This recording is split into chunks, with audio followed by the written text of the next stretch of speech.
ہم اپنی زندگی کے اندر بہت سے کام ایسے ہوتے ہیں، کرتے ہیں کہ جو اگر دیکھا جائے تو ثواب کے کام ہیں، بڑے اجر کا کام ہے، لیکن نیت صحیح نہیں ہوتی. نیت مخلوق کو راضی کرنے کی ہو جاتی ہے، اپنی شہرت پیدا کرنے کی ہو جاتی ہے، اللہ بچائے. اور اندیشہ ہوتا ہے کہ اگر میں یہ کام نہیں کروں گا تو اللہ بچائے لوگوں میں میری ناک کٹ جائے گی، لوگوں میں برا سمجھا جاؤں گا. اس واسطے اس نیت سے کرتا ہے کہ تاکہ لوگ مجھے برا نہ کہیں. اب میں ایک مثال اس کی دیتا ہوں کہ ہمارے معاشرے کے اندر یہ بکثرت رواج ہے کہ جب کسی کے ہاں کوئی تقریب ہوتی ہے، شادی ہوتی ہے، بچے کا عقیقہ ہوتا ہے، یا اور کوئی تقریب منعقد کی جاتی ہے. بعض اوقات کسی بچے نے حفظ قرآن کی تکمیل کی ہے تو اس کی خوشی میں تقریب کی جاتی ہے، دعوت کی جاتی ہے. اب اس موقع پر ہمارے ہاں رواج یہ ہے کہ جو آدمی اس تقریب میں جاتا ہے تو تقریب والے کو کچھ ہدیہ پیش کرتا ہے. اب یہ ہدیہ پیش کرنا بھی بڑا ثواب ہے. حدیث میں نبی کریم صلی اللہ علیہ وسلم نے ہدیے کی بڑی فضیلت بیان فرمائی ہے کہ ہدیہ کسی مسلمان کو محبت سے ہدیہ دینا یہ بھی بڑا ثواب ہے. اور حدیث میں یہ بھی فرمایا کہ آپس میں ایک دوسرے کو ہدیہ دیا کرو، تمہارے آپس میں محبتیں پیدا ہوں. لیکن یہ اسی وقت ثواب ہے جبکہ ہدیہ دینے کا مقصد کیا ہو؟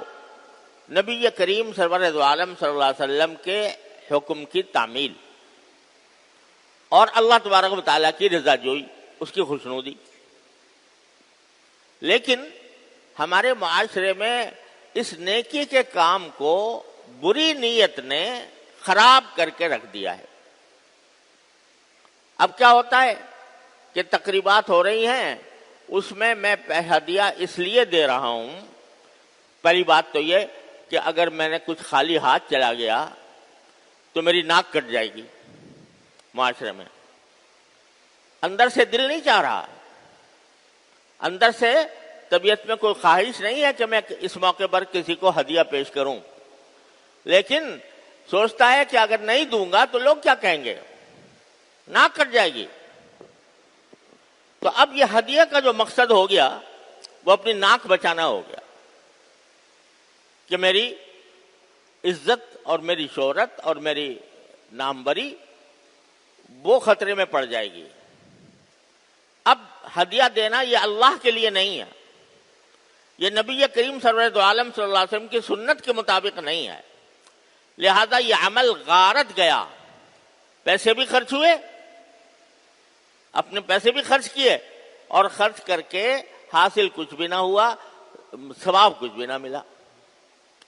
لیکن اگر یہی چیز باقی دل سے کی جائے کہ بھئی میرا بھائی ہے، اس کے ہاں ایک خوشی کا موقع ہے، میرا دل اندر سے چاہ رہا ہے کہ میں اس موقع پر اس کی خدمت میں کوئی ہدیہ پیش کروں اور اس سے اللہ تعالیٰ راضی ہو، تو انشاءاللہ وہ اجر و ثواب کا سبب بنے گا. محض رواج کی وجہ سے، رسم و رواج کی وجہ سے مجبور ہو کر، رسم و رواج سے مجبور ہو کر اگر کوئی ہدیہ دے گا تو اس سے کوئی اجر و ثواب حاصل نہیں ہوگا.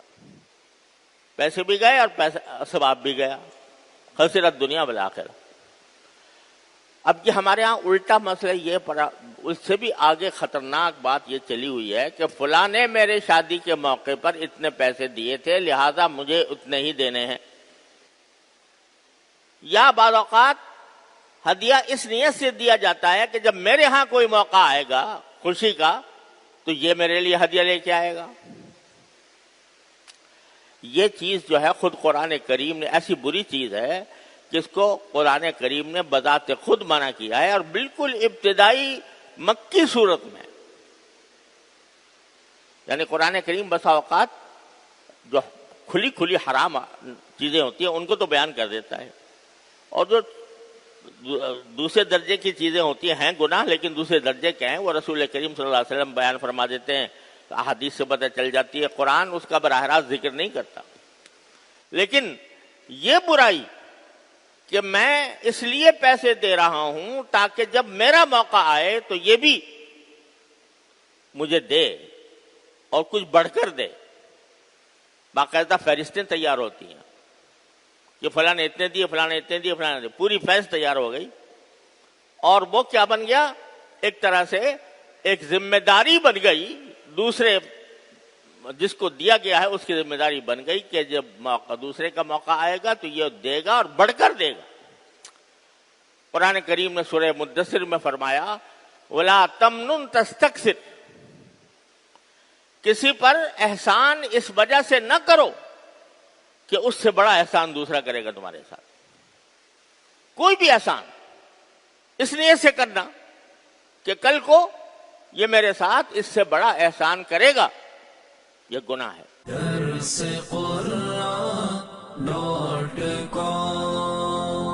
www.darsequran.com